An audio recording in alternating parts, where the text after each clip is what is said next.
Bim bum bum, check check check.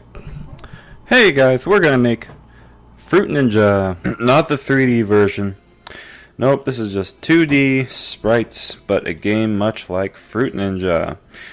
And if you wanted to apply 3D technology to this game once we're done, you can totally do that. Create a new project with SpriteKit. Fruity Ninja. We are going to make a fresh slate with our GameScene. Get rid of all this. GameScene. There it is. Okay, let's think about some of the events that are going to happen in our game, and we will assign functions to those and kind of fill them in as we go along. So we do know that we're going to use did simulate physics to handle every frame. The game is going to start. Okay.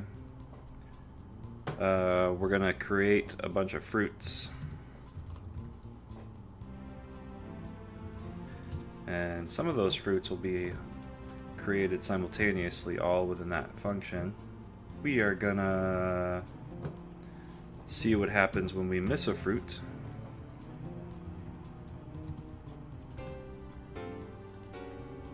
We're going to have a bomb explode effect.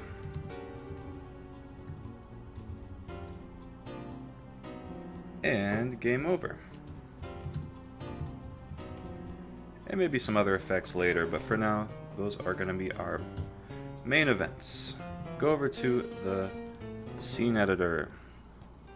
Okay, so since this will be a game in portrait mode, we are going to change the dimensions. We're going to flip the width and the height so it is laying on its side. Yes, this is a not portrait, this is a landscape mode only. Let's give it a nice, different, more cheerful color here. How about yellow? Yeah, nice yellowish tint. Nice, I like that. Okay. We can go ahead and use this label as our prompt label.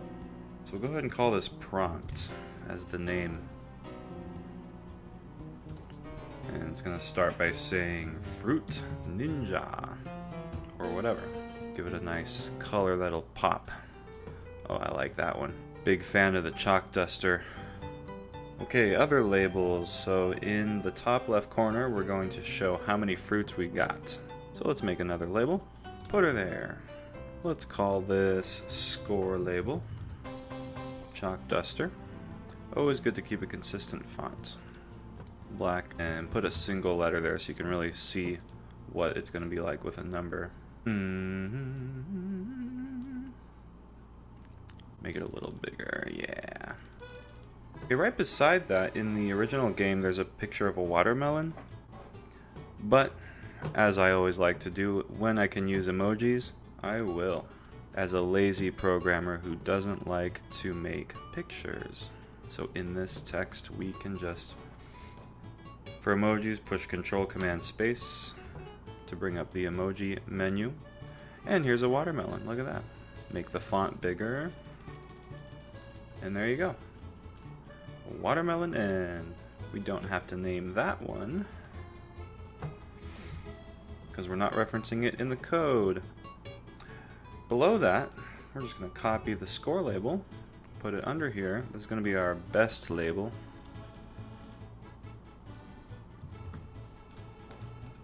And it's going to say best : number. Make it way smaller. Perfect. Alright. Got a solid game here. Go ahead and reference those labels in the code here in the game scene. Up on the top, we're going to declare, up here in the global scope, we're going to declare a prompt label. SK label node. A score label. A score label. It's an SK label node. They're all label nodes. And the best label. And to assign those variables to our variables in the scene editor, we will go score label equals child node with name. Get the exact name that you typed, cast it as a label node. Exclamation point. Let's do that for all of the variables.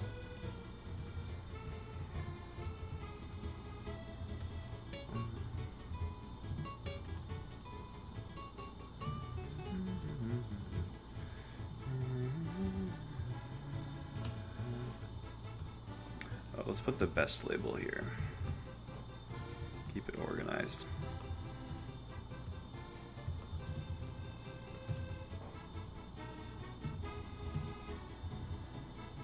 All right. And let's go ahead and make the variables for keeping track of the score and the best. So we can go ahead and fill those in as the text. Let's do that. Let's do that first up here. We got a score starts off at 0, our best starts off at 0, and now we'll go ahead and fill in the text here. Pop that score into the text, so it should be backslash, and then the best label will be best colon, and then pop in our best. There you go. Okay, now what we want to do is start the game when we click. And then when we click, we want to get rid of the prompt label. So we'll go ahead and start some game phase enumerations. Okay, we'll go ahead and start an enum called game phase, and we'll start off with just 2 cases. So ready is before the game starts, and in play is when the game is playing, and we'll make a game phase variable which will start off in the phase ready.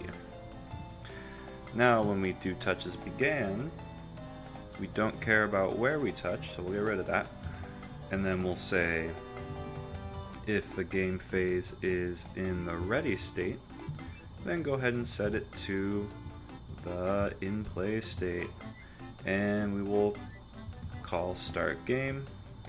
In start game, we will get rid of the prompt view, or just hide it. Alright, run it to see if it works.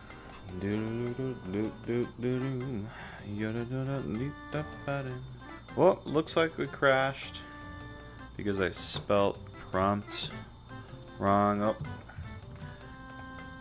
this name didn't match up. Let's try it again.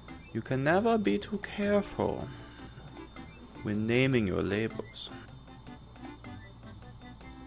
Everything showed up as planned, and if I touch, that prompt label goes away. Very good. We can start the gameplay. Now in start game, we're going to start a timer that calls create fruits every couple seconds. So we will make a global variable of a timer. Let's call it fruit throw timer, and it is a timer. Now in start game, we are going to set fruit timer equal to timer scheduled timer with interval, so that will start the timer. And let's do this every 3 seconds. Repeats. And we will call, okay, curly braces, and we say underscore in, and then call, it's a closure, so we're going to say self create fruits.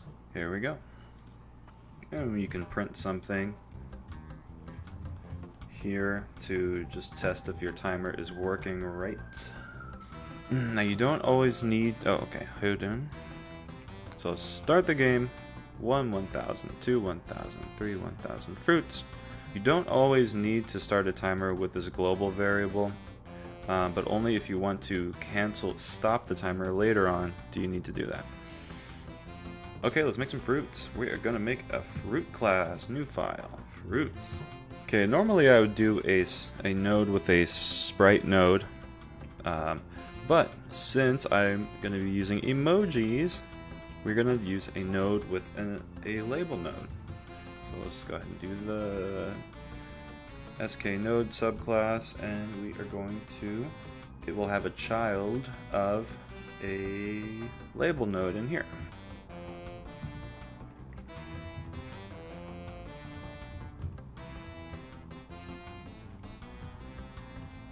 And we're going to fill the text with an emoji. Okay, so we're going to make an array of emojis, or strings with emojis in them, and then it's going to select randomly from that array. So let's go ahead and make our fruit emoji array. Okay, an array of strings. Each string is going to contain an emoji. Alright, so you can go crazy with choosing whatever emojis you want.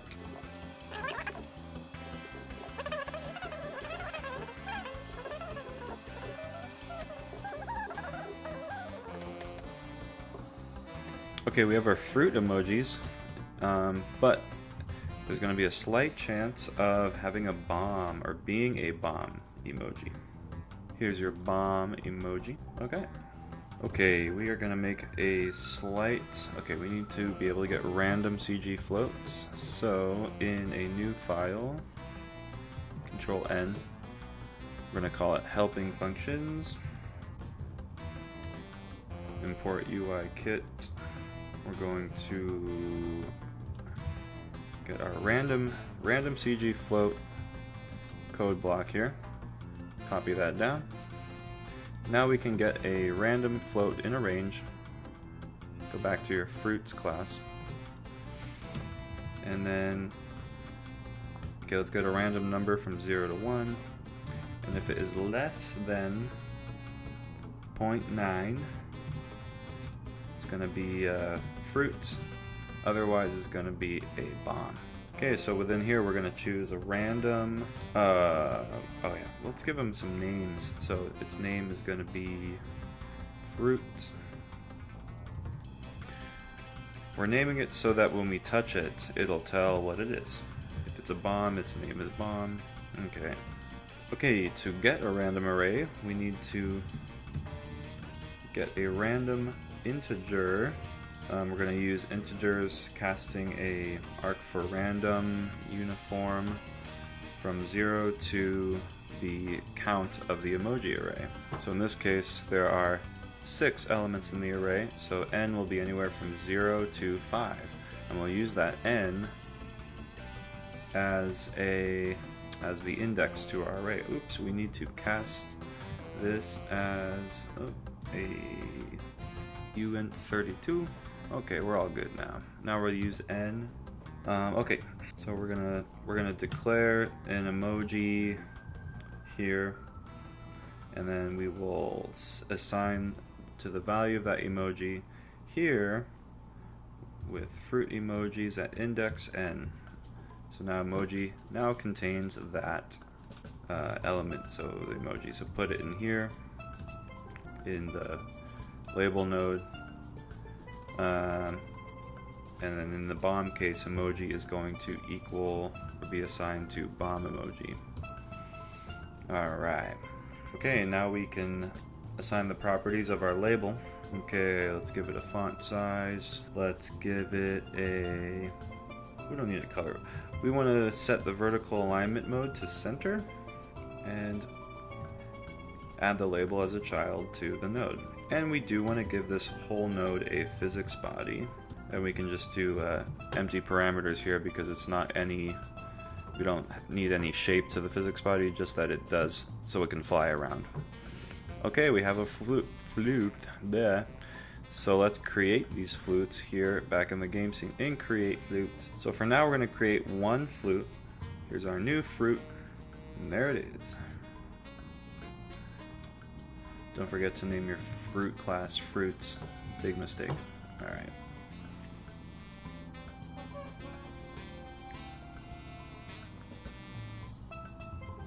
Okay, its position is going to be, we'll do X and Y separately, because X is going to be a random place along the screen width, so from 0 to size width.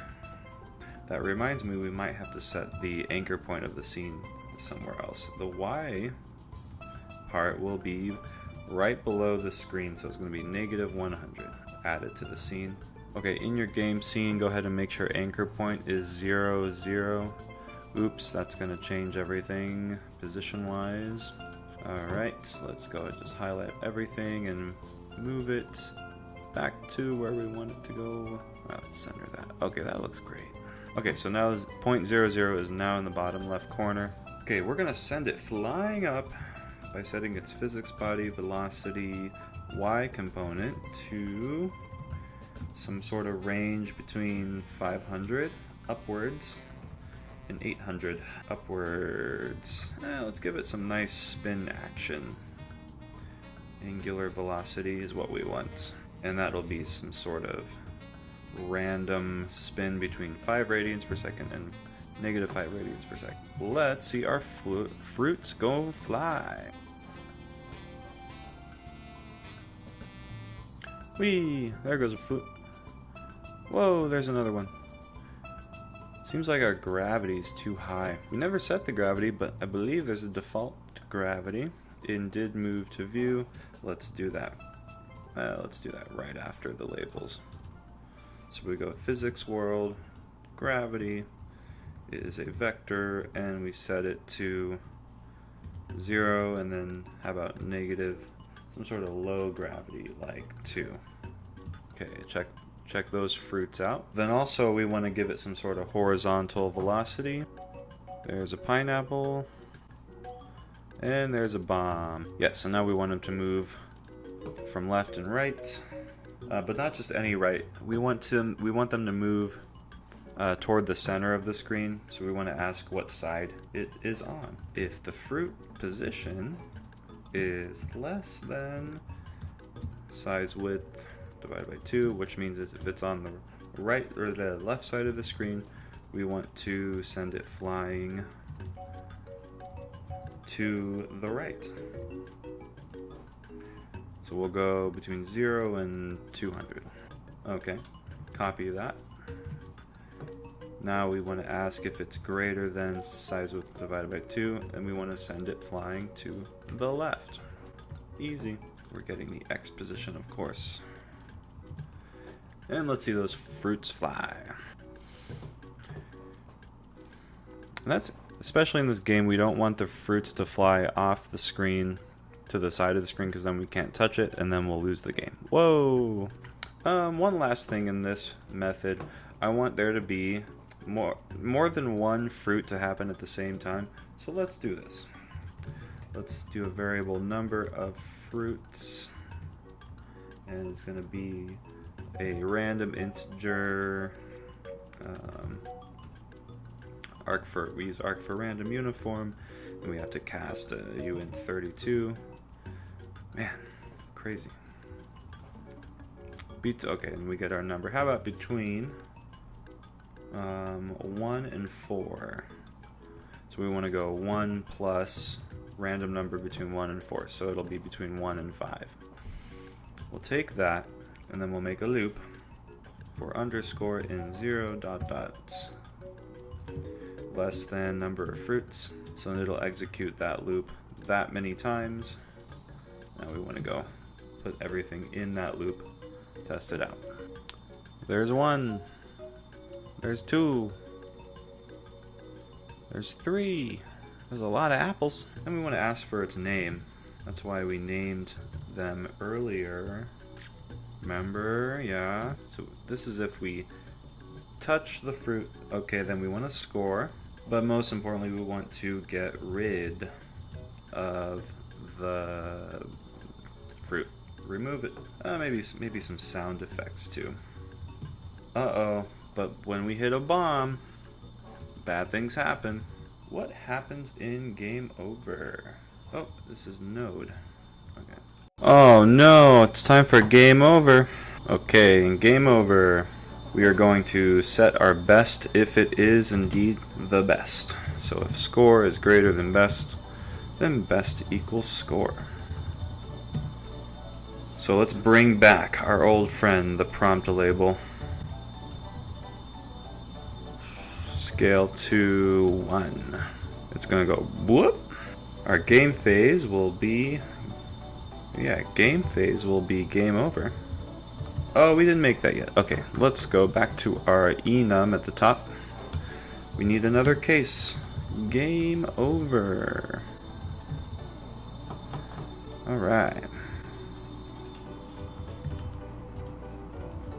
And then after a couple seconds, we want to make the game phase ready again so that you can just tap and then the game will start. So here's just a local timer, locally declared timer, and this will not repeat. So after, okay, 1 second, we want to call, we want to do self game phase equals ready. Okay, so that's kind of our game flow. So after 1 second, it'll be ready. Then in the touches begin, then it'll be ready. So then we can play again. We'll start game. So that's kind of our game cycle. Let's see if she works. Click start game. Fruits are flying. Fruits flying. Just waiting for a bomb. Oh, there's a bomb. Game over. Ooh, we did not stop the timer. Alright, in our game over, we want to stop the timer. The one that throws the fruit. So that's why we made it global, and we want to say invalidate. That's how you stop the timer. Our bomb explodey effect is going to be pretty simple. We're going to have the screen kind of flash at you. And by that I mean we're going to show a big white shape node really quickly. So let's make it up here in the global scope explode overlay, we'll call it. And it'll be a shape node. And did move to view.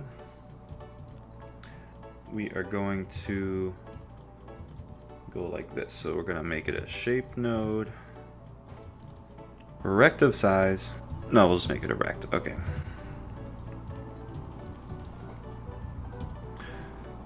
Alright. So this way it's going to be just covering the whole screen.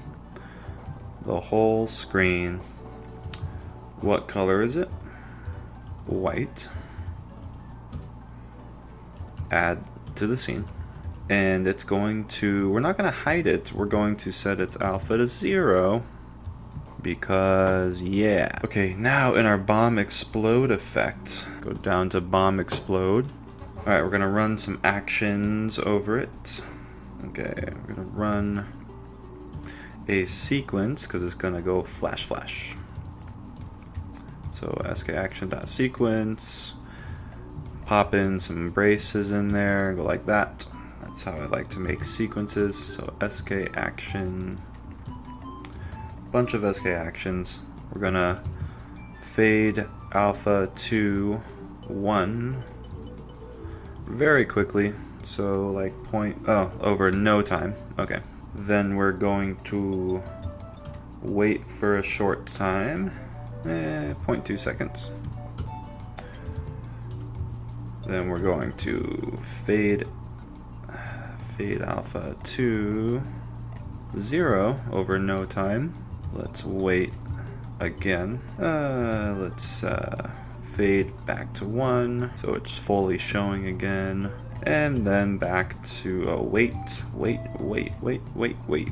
Okay, then we're going to fade it out finally last time back to 0 over 0 seconds, and that's it, and then it'll be hidden. We also want to get rid of all of the fruits currently on the screen. So for that, we're going to just loop through all the children of the scene, the ones that are of type fruits. So that's how you do that. And then with all of them, we're just going to remove. Okay. We're going to do some explode effects as well, and maybe a sound effect too. So just notes for later.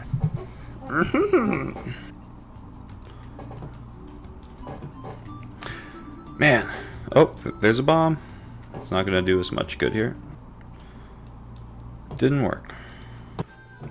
Oh, right. We have to call this function, bomb explode, from here when we touch the bomb. Bomb explode. Run and see if it works.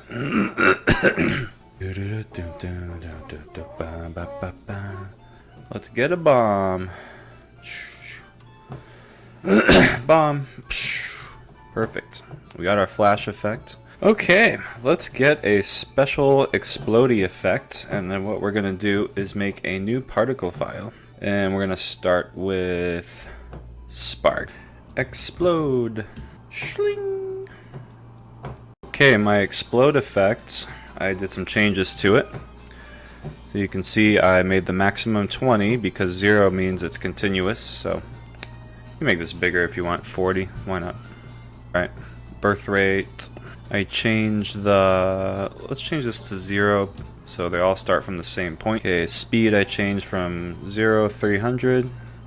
Acceleration I lessened a little bit. The alpha I changed a little bit. Scale I made them bigger, so change it to these numbers here. Let's change this color to, let's have it start off kind of bluish, I guess. You can kind of mess with these colors. Anything yellow is going to blend in with the background, so blend mode, subtract, what does that do? Ooh, that's cool. Multiply. Kind of fun to mess with. Now let's show them in the game scene. Okay, let's add a function at the end here. I call this particle emitter node. It's a code block. You want to write down. I use it a lot. And name it after the file, explode.sks. It's going to receive a position, which it will set the emitter at that position. We're going to call it, you guessed it, the touch is moved right when we touch a fruit. Explode effect. So we're going to call particle effect and pass in the node's position. Same with the bomb. So copy that right there.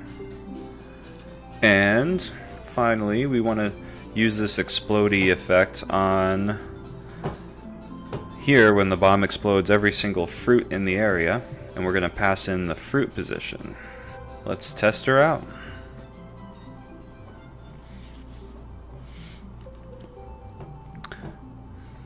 Slash, slash, slash. Look at those explosions. Slash, slash. And my score is increasing. Great. Whee! Let's get a bomb up in here. There's a bomb. Oh, oh. Oh, don't forget. I forgot to do something. We have to call the bomb explode method when we touch a bomb. So there's game over and bomb explode effects. Just for testing purposes, we're going to create fruits every 1 second. So we have a bunch of stuff on the screen. It's a me, Mario Kart. Look at that. Boom. I exploded all of the fruits. Okay, before we do any other special effects, let's make sure our score is acting right, because we want to update the best score correctly and reset the score to 0 when we get a game over. And we are going to handle how we miss fruits when they fall back down. Okay, let's do all that. When we reset the game and start game, let's do this as our first step. Set the score to 0. Show that in the score label with our backslash parentheses. And then we are going to show the best score because it's already stored. We're just not showing it. And in our special format. So we're going to go best colon and then best. Incredible. Okay, now let's handle how we miss them. In the classic game of Fruit Ninja, if you miss 3 fruits, you lose. And here's how we're going to do it. In did simulate physics, we're going to handle it because this is called every frame. We're going to loop through all the fruit in the scene. For fruits in children. and just ask if it is below a certain point. Okay, so remember we were creating them at y value of -100. So if it goes below -100, then we can add 1 to our missed count. Oops, we need a missed count. Okay, let's get another global variable up in here. Misses. Okay, let's go ahead and print our number of misses here every time that happens. If misses is okay, if it equals misses max, then we call game over. Okay, let's test her out. 1, 2, 3, game over. Okay, we want to reset misses. It works the first time, but when we restart the game, we want to reset the misses to back to 0. Okay. To test easier, let's change this interval back to 3 seconds when we call create fruits. There goes 2 fruits. One's gonna miss. Let's have another miss. And 1 more miss. Game over. Alright, let's replay, see if it does it again. 1, 2, 3. I lose. Okay, so how do we show this visually? Well, duh, it's going to be with X's in the corner, of course, remember? Alright, this is going to get a little tricky. In touches moved, what we want to do is draw a line every frame from where our finger is to where the finger was in the previous frame. Now, a handy way to do that is to just access the t.previous location, so we'll call it previous location. It's very handy. And we're going to use CG mutable path and then use that path in an SK shape node and just draw a line. So here we go. Make a path.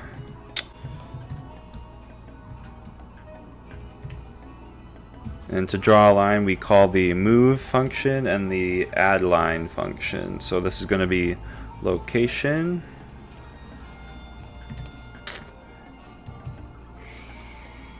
add line, and previous. Now we have our line. Every frame we're going to draw a straight line. It's going to be very tiny because it's going so fast. Okay, let's make our shape node. Alright, let line equals shape node, and we can just initialize it with that same path we just made. Let's add the line to the scene, and we can get some properties here. Oh, here we can set the color. Let's do black. I think that'll look nice on the yellow background. And we can do its thickness. Okay, so if we go ahead and run it, you'll see that we're going to just draw a continuous line and it's not going to go away. And we could do a run. We could run an action on it. This will get very tiresome for the computer. So yeah, let's just go ahead and do that right now. Let's just run an action sequence. So we're going to fade out and then remove. So at least that'll be handling the memory well enough there. So if I can type. Alright, fade to 0 in some quick time, like 0.2 second, and then remove. Okay, so you'll see. Oh, it's like a drawing app. Whoa, cool. Look at the number of nodes increase rapidly. Whoa. Okay, so if we try it now with this action.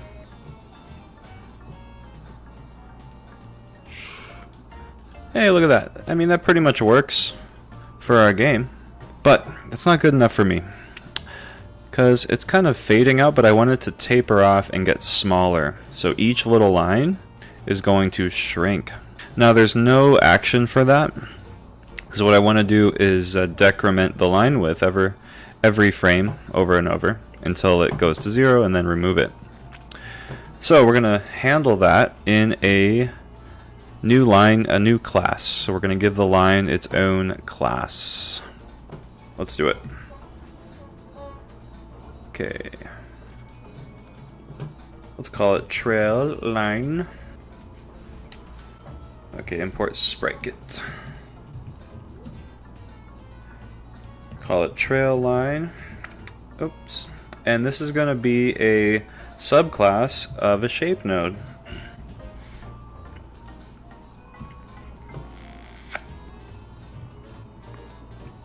Alright, here's our init. Alright, let's fix all the stuff. Fix it.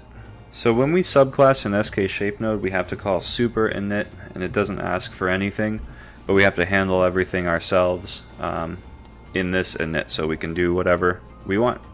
Let's get the position. Current position is a point, so let's get last position. It's a point.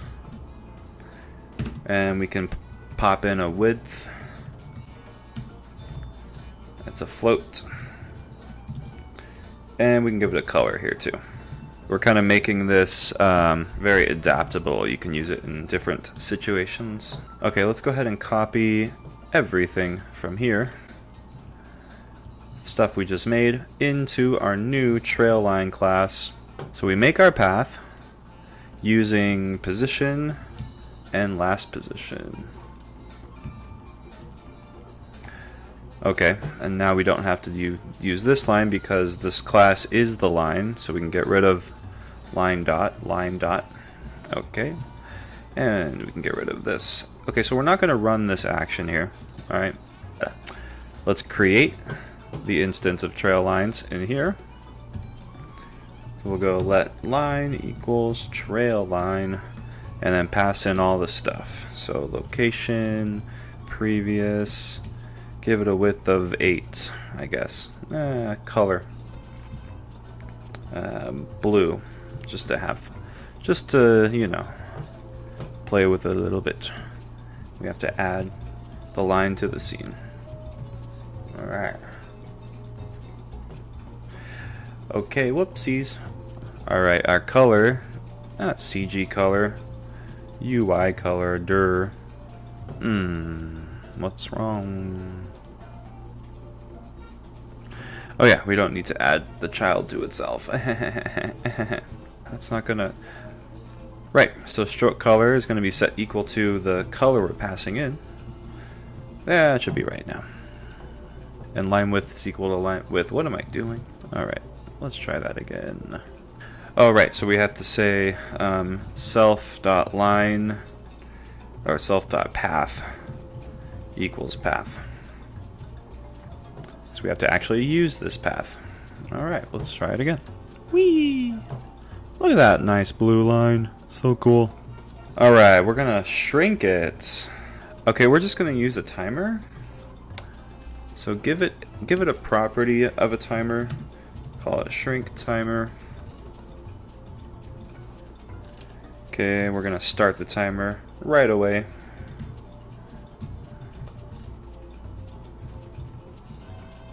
Okay, so how about every 0.02 seconds we are going to void in, and we are gonna go self.linewidth decreases by 1, and then check if the line width is 0.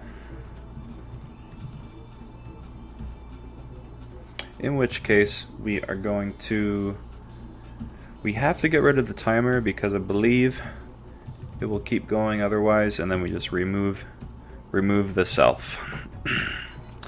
Okay. Look at that. Now that looks way more like Fruit Ninja. Because look, it's tapering off. Shing, shing, shing, shing. There it is. Are we gonna show our misses with these X's, of course? Geez.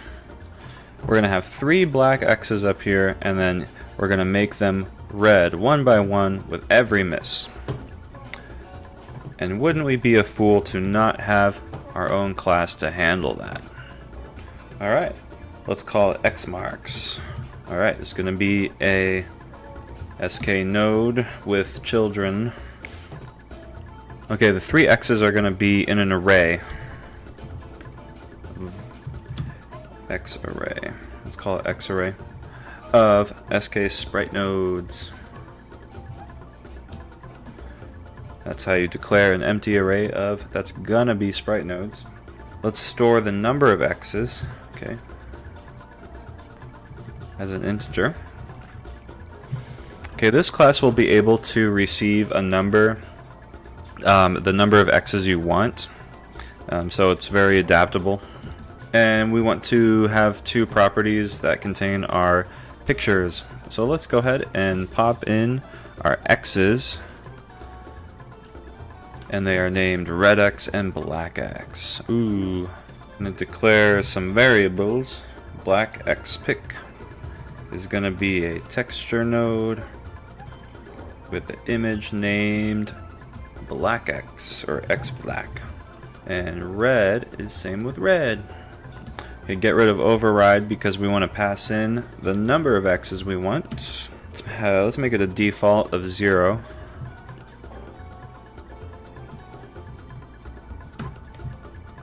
So we're storing that in this variable. Okay, so for the number of times that num is, we're going to loop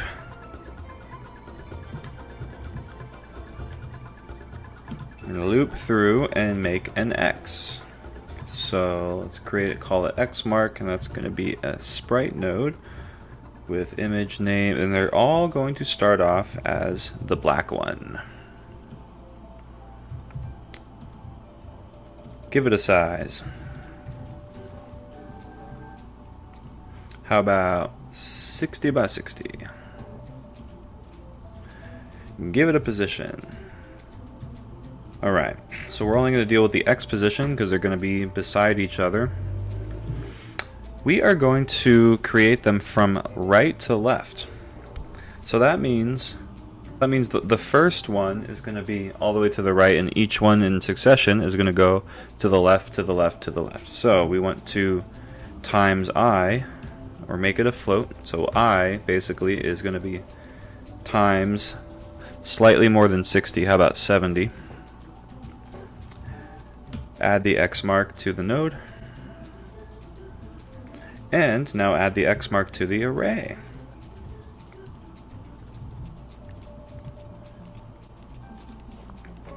So that's how it's created. The position of the node, the parent node, will be exactly in the middle of the first X. And let's test that out by go ahead and add it to the game scene. Let's make this more organized here. Put the physics stuff here. I like to have where you're adding everything together. Alright, make a global property. Let's make it global, call it X marks of type X. We forgot to name some. Okay, go back to your X marks file. Name the class X marks. Now in GameScene we can declare it here.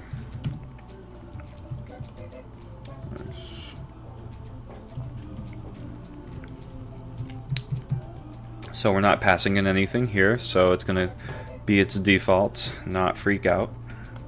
But here we're going to reinitialize it.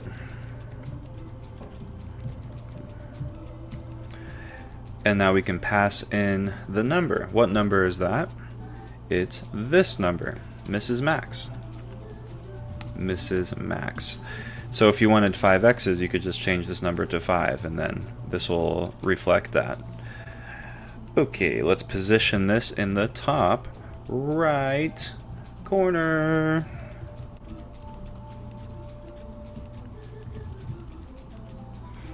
So all the way to the left, minus 60, or the right, and all the way to the top, minus 60. That should look kind of nice. Test it out. We should see 3 beautiful X's. X, X, X. Got him. Now those X's aren't doing anything, but they will. X marks, go back. We're gonna make a function. Okay, let's call it update. Okay, the game scene is gonna call this update and pass in the number of X's missed. So let's call that num again. So we're gonna access the index of the array, and then we're gonna set that element's texture to the red pick, the red X pick. Okay, let's show a visual here. Okay, the way the X's are set up in our array is like this. So because we created them from right to left, element 0 is the X all the way on the right. This is element 1, or index 1 is index 2 on the left. We want the X's to appear red from left to right. So the first element index we want to access is 2, then 1, then 0. How do we do that? Well, we'll just subtract num from the count. Easy. Okay, so that evaluates to the sprite node, and we just change its texture to the red pick. Awesome. Now this might crash because if this number is less than 0, of course it'll be indexed out of array, out of range. We'll deal with that. Okay, now when we start a new game, we want to call this reset method to just get them all back to the black pick, black X. So we just loop through all of them, and we just say X mark texture set to the black pick. In the game scene, well, let's call that in misses a fruit. Missed a fruit. Alright, this is where we go. We use our X marks instance and we call update. Pass in misses. Then, when we restart the game, in restart, we are going to have it right before where we say misses equals 0. We're just going to say X marks reset. Shing. Missed one, there's a red X. Missed another, there's another red X. Missed a pineapple. Game over. Okay, let's see if it crashes when we miss, and it crashed. Other problem is a bomb is also giving us a miss. We don't want it to do that because we want to miss the bombs. So a quick way to fix that is do a conditional. So only if num is less than or equal to the maximum x's. So that's why we stored that number here. Yeah. Then we'll execute this. Test it out. Okay. Raise your hand if you know how to make it so that a bomb does not give us a miss if we miss a bomb. Oh, you, over there. Yes. That's right. Good job. Yeah, we're gonna go here in miss fruits. Oh, whoops, in did simulate physics. So we're gonna add another conditional statement here. And if fruit.name is fruit. Very good. Let's make this actually work like that. Okay. Alright. And that's not quite right because in this case a bomb would just keep falling and never get removed. We don't want that. That's bad. But let's test it out and see if a bomb does in fact give us a miss. We're gonna miss a pineapple on purpose, and we missed. And there's a bomb, and we're good. As you can imagine, the bomb just keeps falling. So instead of this and here, we want all of the fruits to be removed when they go below -100. But now we want to just do another conditional. If fruit name equals fruit, then we do the Mrs. Fruit stuff. Okay, and that should be good. And all we have to do now is just add some sounds, just to get the icing on the cake. Oh yeah, and we want to save our best score. Pew! Did move to view. Okay, first we want to load in. These are my code blocks I use all the time. So for loading things, we access the user default standard object and then give it a key. So we're asking for the key. We're gonna call it best. Alright, so if this key best does not evaluate to nil, then we want to set our best property. Did we call it best? Yeah, we're gonna set our best to whatever that is as an integer. Okay, and now we're gonna this is our block for saving it, and we're gonna save it in game over right here. This is where we're setting the best, and we're gonna save it. User default standard set new value, and the key has to match up or it will crash. And okay, new value. So this is where we put in the variable here. Okay, let's see if we saved it. I don't know why we need to do the synchronized. I don't know what that means, but I just know we need it. 1. Alright, best score of 1. Okay, let's close the app. Reopen the app. And, oh, yep. And look at that, our best score is still 1. Very beautiful. There are some sounds I made. Check them out. Whoa. Kaboom! Cool. Squish. There's our sounds. In SpriteKit, there's an easy-ish way to get sounds. It doesn't give you a whole lot of control, but sound effects nonetheless. Sounds. Here's a code block of mine, play sound effect. It receives the name of the sound file, makes an audio node using that file. You can set this looped to true or false if you're doing background music. You can do this true. You have to add it to the scene like any other node. You have to do a run action on it, and then you can, if it's a short sound effect, you can do this where it's just a short duration and then remove it so you're not leaking memory. Let's call this function in wherever we want to make a sound. Touch on a fruit. Sound of feet. Alright, we want to play a sound, and the files are named squish1, squish2, squish3, etc.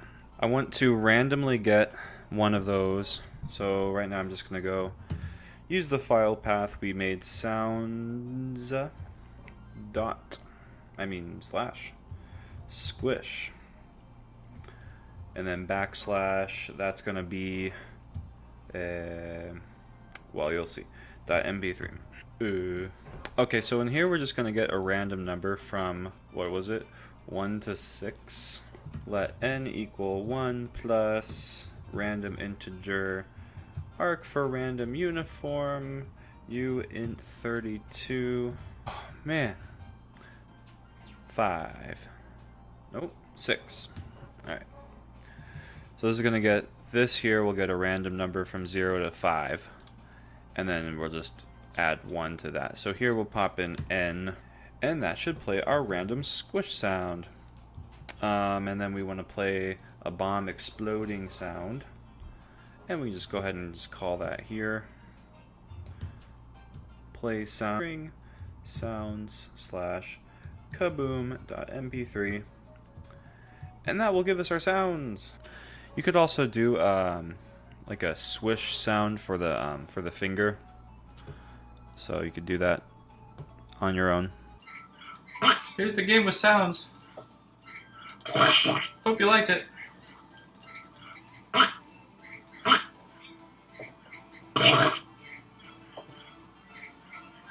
Kaboom! You have earned your belt. Congratulations. Okay, this version with letters. Have a little fun with it. Characters. So if you just get a random number from 0 to 10,000, make a Unicode scalar, pop it in your label. That's all. That's how you do. It's pretty cool. Kaboom!